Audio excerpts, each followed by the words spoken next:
So England just declared war on France. Now, I don't think Elizabeth is going to take any Napoleon cities. However, I think this could set off a chain reaction within this European world. And I think that that's something that really happens in a lot of Civ games that, unfortunately, the Fog of War really blocks the viewer from seeing, is that, you know, two Civs go to war with each other, and then one, or if not both Civs get very weak because they're both just throwing units at each other and killing each other off. So their militaries are dropping while the rest of the world is seeing this, being notified, and I guess strategically planning their move to attack these weaker Civs. And we may see this come into play with two nations, specifically the Celts and the Netherlands, because the Netherlands they really have the opportunity to go to war with, well, mainly just France, unless he wants to make some sort of a naval invasion with its land units to try to go into the British Isles and take over London. I think more than likely the Netherlands, if they wanted to, would declare war on Napoleon, and obviously the Celts would go after Elizabeth. The Netherlands do have a pretty good amount of forces here, and I don't think that there would be much of a technological disadvantage for the Netherlands to take over France, because it looks like France they're not doing too good in the science category either. Spain is looking very strong.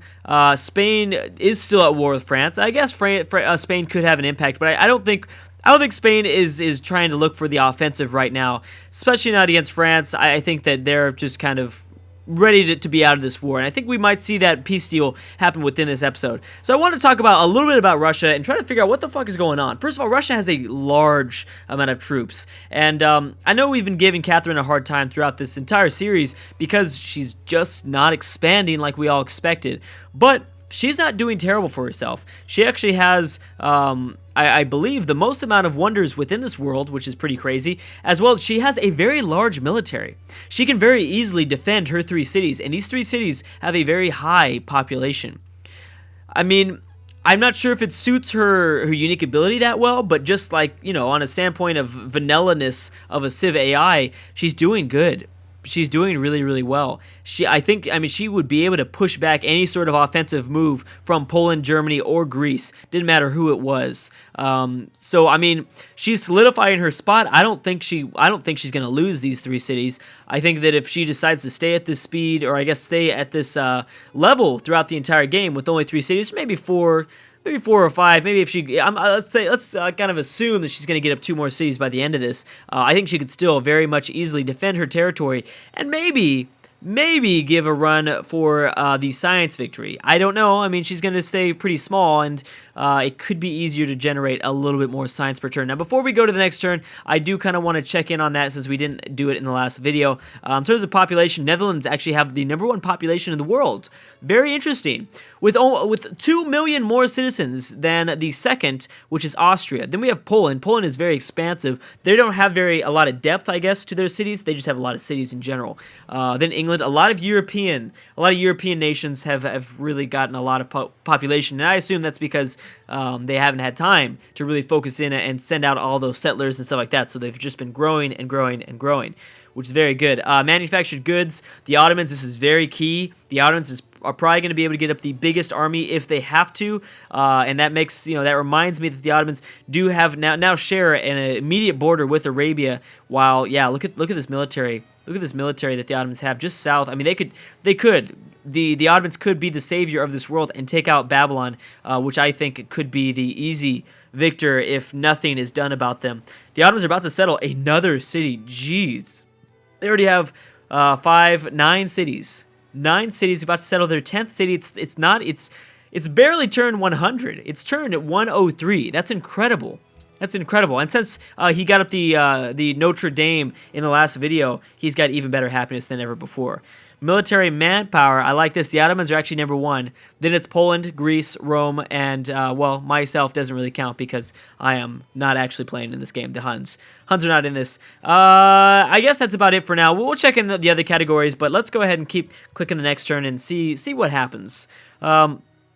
I'm very interested to see how this war plays out. I don't think Elizabeth is going to, again, take Orleans. However, I do believe... Oh, wait a second. Well, no, because it doesn't matter, because Elizabeth has no access towards any sort of melee troops. Yep, they're sending in just do. Well, actually, they do. They have a boat. Wait, where'd that boat go? Did that boat just get destroyed? Looks like it did. Yep. So, yeah, you are a terrible disappointment, Elizabeth. You could have taken Orleans, but you decided against it. It doesn't matter because, like I said from the intro, this might set off a chain reaction of events from other AIs as, you know, both Napoleon and Elizabeth begin to lose more and more military manpower, which is key to this world. Venice, on the other hand, needs to do something. Venice has, well, actually, you know, surprisingly enough, Venice doesn't even have much of a military either. But Venice has the opportunity of completely lining off the Baltics all the way over towards just east of France. That would be pretty crazy. I mean, obviously they'd have to get up a lot more great merchants, and that wouldn't happen until the end of the game. But they have a straight row of city-states that they could take over if they really, really wanted to. It looks like there is a... Oh, yeah, Brussels is more likely going to come under control of Elizabeth. So yeah, England's gonna lose all of her military units because all these range. I can tell you right now, all these ranged units, they're gonna be gone. And you have nothing but ranged units. You don't have any more, I guess, stockpiled. Oh my gosh, look at the Celts. Jeez, do it, Celts. Well, I think the Celts are really worried about their new mission of spreading Catholicism to the Scandinavian region. Scandinavian region is one of the last untouched regions in this world for religion. Judaism is kind of picking up the eastern parts, just east of Scandinavia. But it's one of the last locations, as well as France and the, well, no, just France, barely. But I mean, Iberia is completely controlled over many other sort of, I guess, other things like Confucianism. Yeah, actually just Confucianism. And Morocco doesn't have religion, right? Yeah. I didn't even realize how much Confucianism could... I'm sorry, not Confucianism. I didn't even realize how much Hinduism could really spread. It could control easily all of Iberia, most of France, as well as everything up from Morocco to Carthage. There's a lot of opportunity there. Rome is also an untouched region. Okay, so there's many untouched regions of religion throughout this world. I actually was given a spy. I can't really use him much. Maria's entered the Renaissance era. Yeah, wow. Yeah, that's a pretty interesting, I don't know, observation there. The fact that a lot of the world still is really untouched. The Netherlands as well. Very untouched to religion. Well, the Celts have made it a priority for some reason to try to drop Scandinavian cities. However, we have to remember that the Netherlands have the #1 population in the world right now. So it might be a good idea. Well, actually, no, because it would be really inefficient. Depending on their I guess it really depends on their beliefs. If they went for beliefs, they gave them, I guess, bonuses per population following the religion, then yeah, the Netherlands are the place to go. But if their beliefs give them bonuses per city, then yeah, I think that there aren't a lot of big cities in this region. Yeah, look at these. I mean, Denmark and Sweden are just going crazy trying to grab cities from each other. Insane. Utrecht has also, I didn't realize, kind of cock-blocked all of the, I guess, navy in this sort of gulf here. Any sort of Danish or Swedish navy that gets built, or by Poland or Germany, is going to be stuck more than likely, because I don't think that the Netherlands are going to give up any sort of open borders agreement, because they do have the access of some sort of canal city. Utrecht does kind of propose a little canal city for Europe, but I mean, I don't think that they're going to be offering open borders, although the Netherlands have been pretty friendly in this game so far. They've offered a lot of declaration of friendships. The Ottomans have replaced Arabia as the ally of Kiev. All right, good. The Ottomans protecting against France. Another historical event happening, somewhat. Kind of a wait. I'm sorry, not France, Russia. I can't. Not France. The Ottomans are protecting against Russia. That's got some historical irony within it. I don't know if it's irony. It's probably not irony. Irony is, I don't know. I can't remember that grade in high school. I can't remember that day in high school where they actually taught the difference between irony and shit like that. But I'll look it up. I should probably look that up because I probably sound dumb. Brussels. I'm not sure when Brussels fell to Catholicism.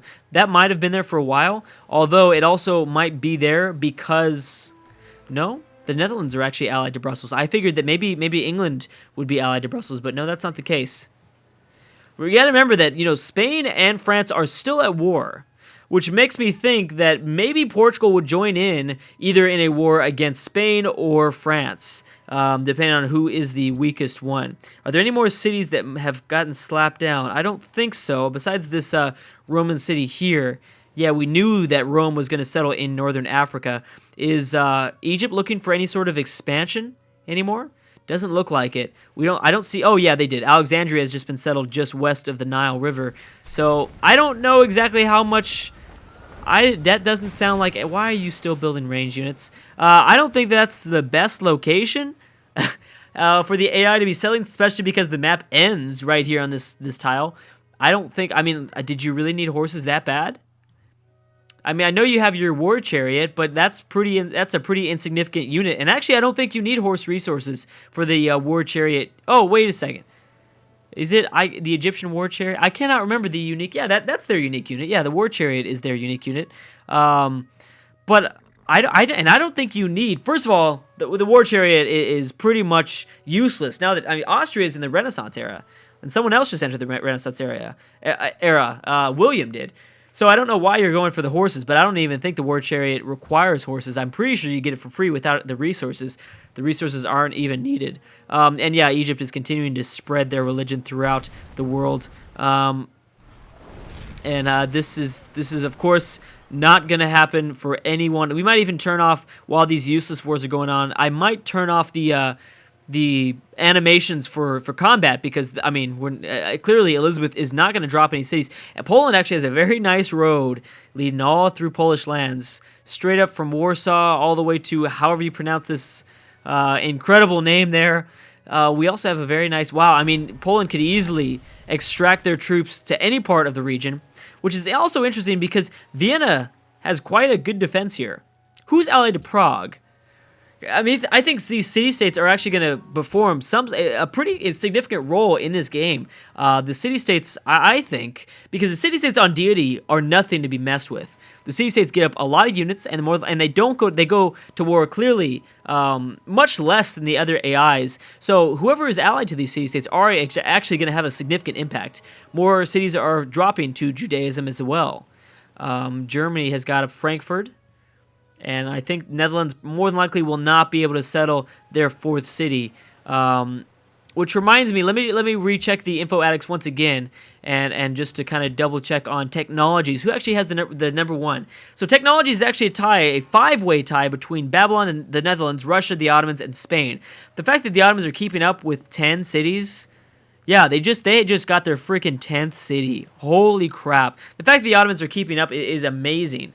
Because I can't imagine the amount of, well, they have got to be having so much science per turn. Let me see here. Where is it at? Science where? Wait, what? Science, here we go. Boom, yeah, the Ottomans, of course, that's what I thought. They had to have at least number one. Look at England, though. England only has 4 cities, but she's generating 125 per turn. There's only 4 civs in the world that have gotten over 100 science, per turn, which is actually incredible to think when you're doing about as much science per turn as the turn it is. Like if you're doing 100 science on turn 100, that is a really good achievement. The fact that AI is doing this is pretty amazing. It's pretty incredible. Again, declarations of friendship still going on. There's no other wars. We know all the wars that are going on in this world. Everyone's going to war with France. France holds a very interesting position in between. It makes sense. I mean, France is in a really bad spot, and I think that's why. France just kind of needs to be a very strong nation because they are just in such a bad location. So does Germany, though. Germany also needs to be that's the problem with this. That's why I still kind of stand by one of my earliest theories. That one specific European nation was going to drop most of the other European nations, because without a very strong and centralized France and Germany as well, because Germany is not very strong either, then everything's going to get rolled over. A lot of the reason why I mean, I'm not 100%, but I mean, I did kind of study a Western European history class. A lot of the reason why France didn't just get taken over after the Romans fell is because, I mean, you had such a strong, for the most part, not throughout history, but for the most part, France was a very strong nation. for almost all of history, as well as Germany was just kind of independent, like only like maybe 150 years ago. But the HRE completely kind of kept this middle region of Europe safe. So I believe that's part of the reason why I think my opinion is that the European region didn't fall. But this world is kind of the opposite, where we have a very strong opponent, Poland, just to the east, obviously in Eastern Europe, that could easily roll through. Well, Austria would be their hardest choice to get through, because Austria does have a pretty good military here. But after Austria, they could go easily through Germany. The Netherlands do have a big population, but they don't have much of a military at all, clearly. And then they could, go to France. I think Spain would have to stop them, because Spain does have quite a big naval force, as well as Portugal as well. William has constructed the Agorwat. Yes, and the Ottomans are no longer an ally of okay. Everyone's entered the Renaissance era. Wow, so it looks like we are actually coming a lot closer to this end of this game, kind of. I mean, not that much closer, but I can predict probably a victory before turn 300. This is deity, so that's actually really normal.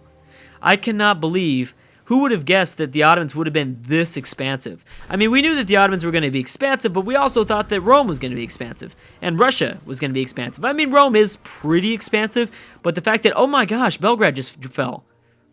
And you know what? Venice has access to another great merchant. I'm surprised that they're not going for Milan, since Milan holds a very interesting location, since Rome is still allied to Milan. Milan could be a very, very bad, I guess, ally for Rome. I guess a bad ally for Venice, because Rome can easily use, Milan as a meat shield, while Roman troops kind of come out and go for Venice. I'm so surprised. Good for Venice. Good for Venice, and there are still quite, very many more city-states that they could drop. They still have one more great merchant. They might pick up something over in this region. Milan would be good. It does have a population of 12, although Sofia does as well. But I don't think you're going to want to border. I don't think you're going to want to border Greece. I wouldn't want to border Greece, although most of Greece's unique units have kind of come and gone. It's pretty much beyond that point where they're unique units. So is Rome. Rome is also kind of come and gone as well. Where the hell? Wait a second. Before I hit, actually, I can hit next turn. Where the hell did that massive fleet of Carthage go? A few videos ago, maybe not even a few videos ago, maybe one or two videos. Oh, Portugal's going over towards Africa. She's going to settle in Western Africa. Wow. Good for her. Oh, two cities. Holy crap. I saw a very, very strong Carthaginian fleet kind of getting close and causing some border tension with Rome. And I don't know, maybe it's all spread out now or something, but it doesn't look like that's happening anymore. Maybe they're out exploring. I'm not 100% here. The Ottomans definitely do not like the placement of that Arabian city. Oh, yeah, clearly they do not. And oh my gosh, the Ottomans are getting up their Janissaries. This could be bad. Arabia also has another city just north of Ur. This could be bad for Arabia. I don't think they realize what they just got themselves into. And wow, the map is getting filled out. Again, like we said a few videos ago, the African region, I think, is going to be the last to be colonized. It is going to be just like imperialism. I am amazed by the fact of the historical accuracy so far this game has provided for us. It's incredible. It's incredible. You know what I'm gonna do? I'm actually gonna double check. Oh wait, how did the mission go for the I guess the ultimate spread of Catholicism to the Scandinavian region and the Norse countries? It looks like it's done okay. Judaism is slowly beginning to make a spread over here towards the east, and I believe it's probably because a few cargo ships are trading between these cities out this way. So Judaism, I think, is going to be the ultimate power in this world. Germany is going to get up another city very soon. Venice and Russia have signed a research agreement. Let me check. What city-states are going on? What city-states have... I'm sorry, who's the best friends of the city-state right now? Surprisingly, Greece only has one city-state ally, and that's Prague, which is actually in a pretty good location for Greece, I believe. Where is actually Prague? Oh, maybe not. Oh, no, it's not in a good location. Not at all. It's actually in a terrible location. So yeah, it's all spread out. There's no particular one AI that has too much power in terms of, when it comes to AIs at least. But yeah, looks like I'm going to have to stop right there, guys. Poland still leads, but the Ottomans are very, very close behind. The Ottomans are going to be the ultimate military, I think, in this game. And depending on their ideology, they can be unbelievably strong if they play their cards right. And it's only a matter of time before they take this northernmost Arabian city. That's going to be pretty interesting. Anyways, guys, thank you so much for watching, and I will see you guys next time.